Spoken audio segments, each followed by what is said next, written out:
Hey guys, Kyle here with Build 3 Pass, bringing you another deck profile. And today we're going to have our second My Hero Academia format deck profile with Momo. All right, let's jump in. So Momo is a really cool character. As a relative newcomer to My Hero, I never really had an attachment for her. I built this deck in about the initial build for this deck, not what I have now, but I built the initial build for this deck in about like 15-20 minutes because I was like, well, Momo is basically just a different version of Maxie and Cassie, right? And so I slapped this together for a buddy who wanted to try specifically Momo, and didn't, and before he jumped into the game because he wanted to try the character.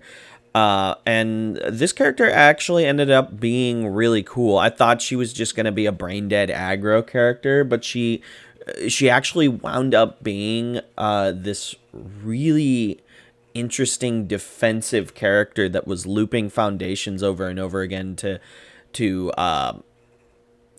almost shut down turns until she could set up that big wombo combo turn and smack somebody really hard. She ended up being a more interesting character than I thought she would be. What is she? She's a 6-hander with 26 life, and enhance once per turn. She can remove one of her foundations on her board from the game and grab any, I think it's just weapon card, if I'm not mistaken. Yeah, weapon card from her discard pile and add it to her hand. So basically, search any of your best cards is written on this character, which makes her absolutely incredible. Anything that can grab you something super specific is gonna be really strong, and to put that ability on a character that doesn't have to be in your deck, that can't be given a one check or whatever, like traditionally has been done in standard, is just extremely powerful. That alone on her makes her really, really good. But her other ability is she can destroy one of her foundations and then build one of her weapon assets, one of her weapon foundations or assets. It does not need to be a weapon asset, if I am not mistaken. Yeah, it can be any asset or one weapon foundation from her card pool face up into her stage, and she gives +2 or -2 speed when she does that. So she gives a little bit of a stat boost with that speed, and she can reduce speed, which is really, really good, as you're going to see as we go throughout the build.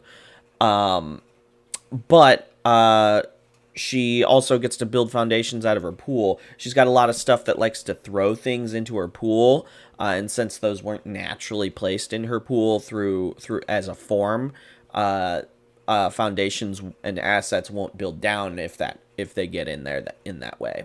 And so this ability allows her to get those foundations down and trigger off abilities based off that.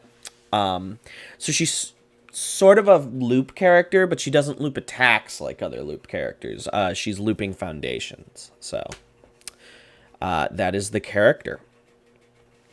Now we will move on to the attack lineup. First up, we of course have 4 of her ultra rare Staff Strike. This is probably the most undervalued card in MHA right now.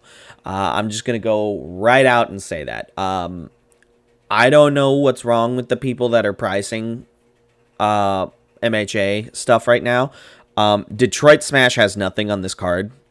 Frigid Heatwave is about where it should be, but this card should honestly be just as expensive as Frigid Heatwave, and Detroit Smash should be at the $3 point that this card is at. And I think as we get into the tournament season and as the actual standard season starts back up, hopefully soon, but we'll see.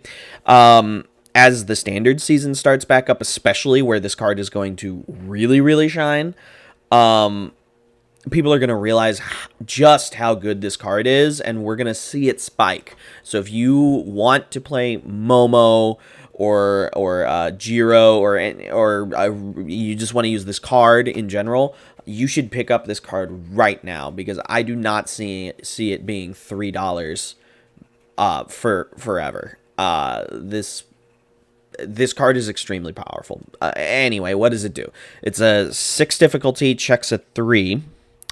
With powerful 2, of course, the weapon, and it combos with weapon, then foundation. So you have to, for your new people here, that does not mean a weapon foundation sets up the combo. You have to have a weapon card, and then you have to have a foundation. And then you get to combo with this card. You can't have just one card fulfill both the requirements. So, that's the requirements. And what does it actually do? The combo enhance is the next 2 weapon cards you attempt to play ignore progressive difficulty.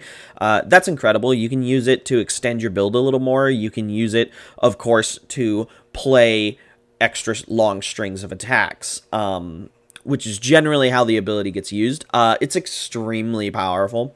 And then on top of all of this, it has the ability to enhance draw 1 card for every foundation in your pool. You have multiple ways to stuff things into your pool, and you have weapon foundations as well as regular foundations. So you can set up the combo chain just with foundations, and you can sometimes end up drawing 3, maybe even 4 cards with this card.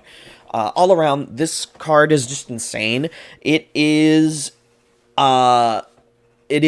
basically a slightly more balanced reprint of an old standard card that is no longer in the format, called Trinity Geyser, which was just more generic. It wasn't limited to weapons like this card is. But Trinity Geyser also checked a 2, which I think is worse than being limited to weapons. Honestly, being limited to weapons, even in My Hero, especially in Standard, but even in My Hero, isn't really a detriment.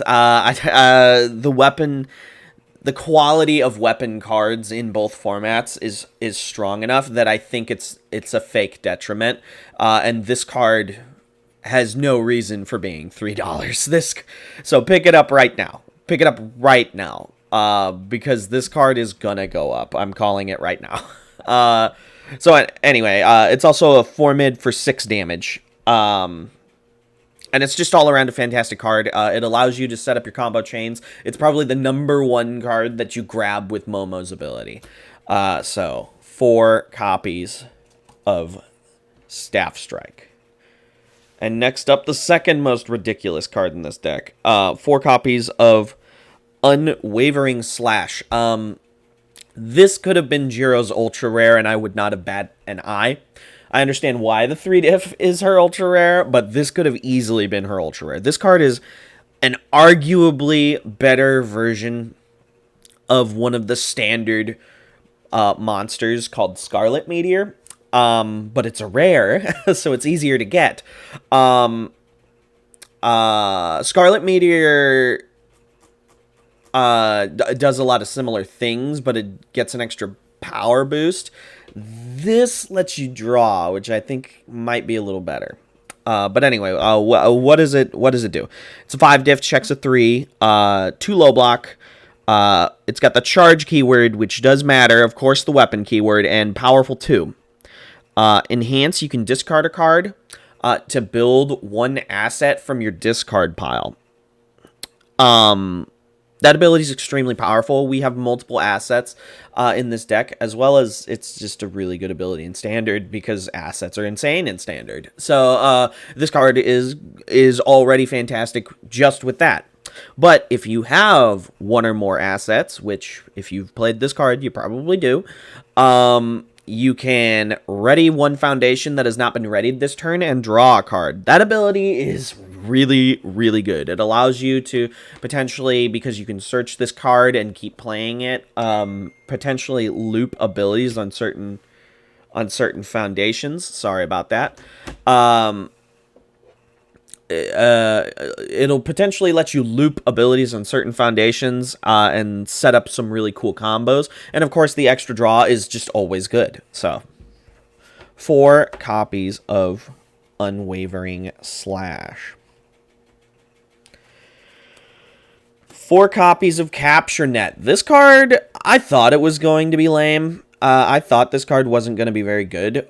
But in testing, it's actually extremely good. It's too low for 4 combos with a foundation, which you have a lot of stuff that can put things into your pool. You have a lot of, and of course you can just build one and then play this card. That's always a thing. It has charge and weapon. Again, the charge ability will matter as we look through the deck. But combo, it gains stun too. That ability is extremely good. So it just allows you to tap down your opponent just a little bit more to make sure that they can't block once you get to your staff strike and your long strings. So that's just a very powerful ability. And then also you can enhance build 1 foundation down. So it forces a foundation straight into your staging area, which is always a strong ability. So 4 copies of Capture Net. 4 copies of Create Bow Staff. If there was a weak attack in the lineup, I have to say, sadly, it is this card. It's a good card. Don't get me wrong. I mean, Momo makes it 6 mid for 4 on a 4 diff. So that's not bad. Basically, you use it to search out foundations that you need. That's what I've found to be its most useful. The most useful part about it. It adds 1 asset or foundation from your discard pile to your pool, and then if it's a weapon, you can use Momo's ability to build it down. So it just allows you to get some of the weapons and such and things that you need into your stage. So 4 copies of that. And we'll close it out with 2 copies of Imprisoned Blade. This card can be extremely powerful. So it's a weapon that combos with charge attacks, which is why charge matters. And it has combo. This attack gets 1 damage for every card in the pool. This is a really good card to end a staff strike turn with.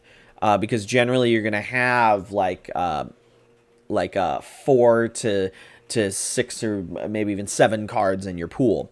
And this can make this thing huge. And generally towards the end of a staff strike turn, they're either out of cards or it's going to be very difficult for them to block because they're really tapped down. And you can and at that point you would use some of the speed boost that does exist in this deck to make this more difficult to deal with.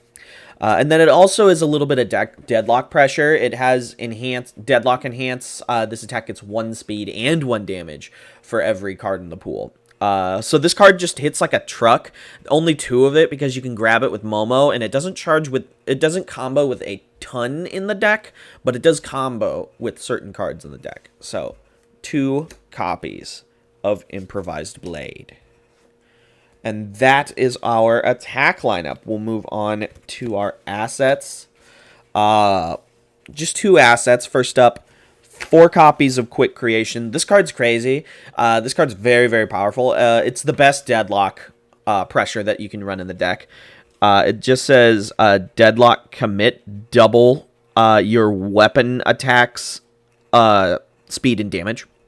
Which is extremely powerful. So you boost it up as much as you can with Momo, and then you use... Deadlock first enhance. So you use it to double everything, and then you boost the rest of it with Momo. It's just very, very powerful. And then it's a 2 mid block with Breaker 1, which is very, very good in this deck. This deck is more of a defensive deck, so you have, I think, 12 breaker cards in this deck, and a lot of good blocks in the deck, so just having access to something like that is just very powerful.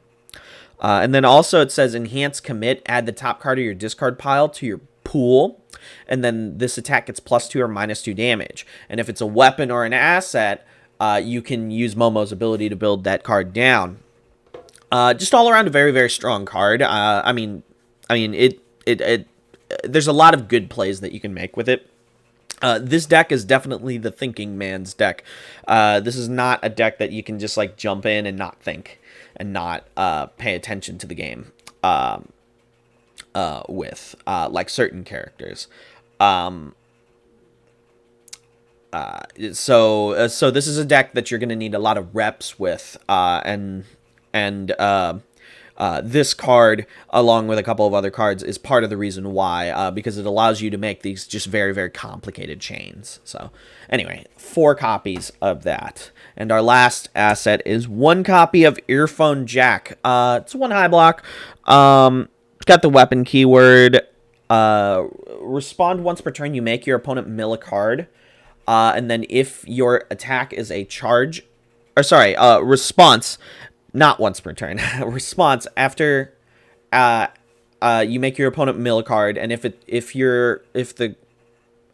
you play an attack, you make your opponent mill a card, and then this charge attack gets +1 speed. So it's just a little bit of speed boost for the couple of charge attacks that you have. And then it also says response commit after an attack, an unblocked attack deals damage.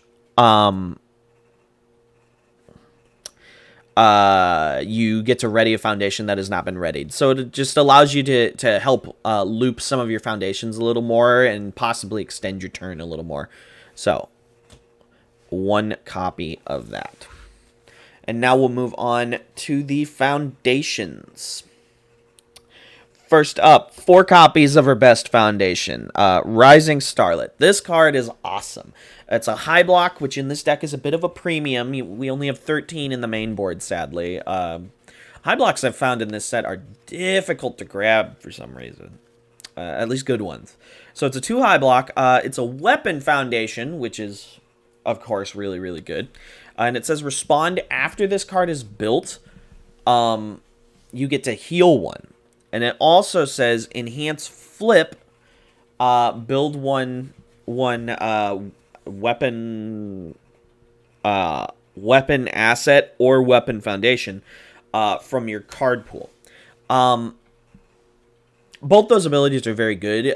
This card allows you to set up a situation where you can loop 2 of these back and forth and heal multiple times. I mean, I've had turns where I've healed 5 or 6 health off of these cards while setting up these awesome blocks. So 4 copies of this foundation.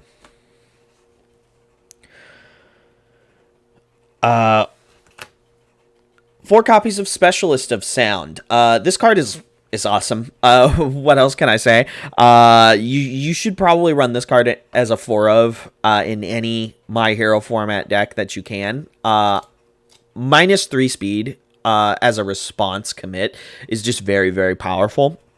And then also its ability, when you check it, you get to check top and choose to mill it or not, is also very good, allowing you to try and avoid those bad checks. So 4 copies of Specialist of Sound. 2 copies of Start with the Basics. This card is good. It's just a simple commit for stats. It gives 1 speed and 2 damage to your weapon attack. It just gives you that little extra oomph, and specifically a little bit of extra speed when you need it. And there are multiple ways to untap it in this deck, so you can potentially use it on multiple cards. So it's just a solid foundation. So 2 copies of that. And now we'll move on to the vast majority of the foundations in this deck, which are spams. You are going to build like a champ in this deck. 4 copies of Resistance. This card is really good in this deck. So it's a 3 mid block, so it can block anything. Block mod could be better, but whatever. It has Breaker 1, so it just allows you to slow down your opponent just that little bit more. And it says enhance commit, next attack gets -2 damage. That ability can be extremely relevant in this deck because you have several cards that reduce damage in this deck. And then also it's a little bit of stun hate. It can shut down stun abilities, so when that matters, you can do that. So 4 copies of that. 4 copies of Preparing for Battle. This is a 3 low block. Again, could be a better modifier, but it's fine. With Breaker 1 and Weapon. So you can build it down with Momo's ability, and again, it just helps slow the opponent down that much more. Low blocks are always good because there's several really strong low attacks in this format. And then it says enhance commit, discard a card, draw a card. Always a good ability. Filtering can be very strong. And you can loop the ability with multiple cards in the deck. So 4 copies of that. 4 copies of Manly Passionate Guy. This just allows you to steal cards that you block with that are not weapons out of your pool and slap them into the staging area. That ability is really, really strong.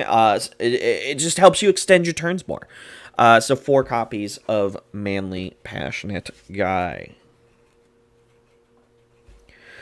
4 copies of Destined for Mainstream Success. This card is extremely powerful. This is one of the best 1-diff foundations in the set, and if you have access to this card under the symbol you run and you're not playing it, I don't know what you're doing. Basically, how you play this card, unless you really need to grab something to block with, is you enhance, flip, and you call attack every single time. Because if you whiff it, you whiff it, nothing happens, it's fine. But that also means that you know you're checking a 5 or a 4, I guess in this format. 4 can be common, but I mean, you're checking well. And if you are correct, you get to grab an attack and you take the bad check off of your deck. So, I mean, either way you win in that situation. So it's just very, very powerful. So 4, and it's a 2 mid block. 4 copies of that.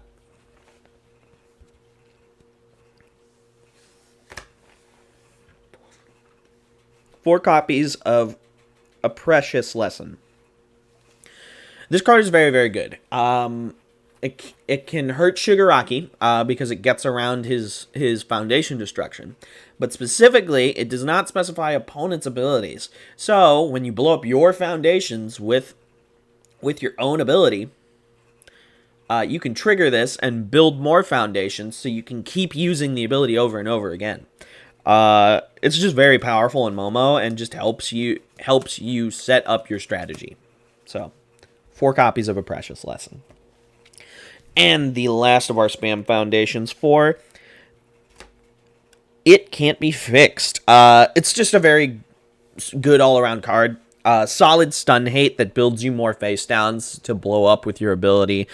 0 diff with a 1 high block. It's just very good. What more can I say? So 4 copies of that. And we'll move on to our sideboard. Again, personal opinion. Sorry. Personal opinion, My Hero's sideboards are pretty lame. They all basically look the same. And they don't really do much because most of the time, because the card pool is so limited, you're running all the best cards in the deck and all the best counters in your deck anyway. So, 4 copies of You're So Obvious. I have been finding that sideboarding this card as a 4 of seems to be a little better than mainboarding any copies of it, at least for me, because this card is really only good against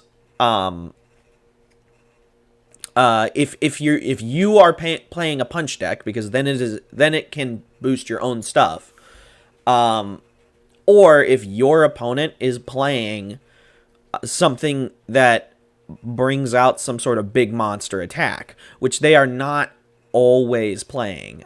There's a lot of decks that slap tiny little attacks for the most part at people,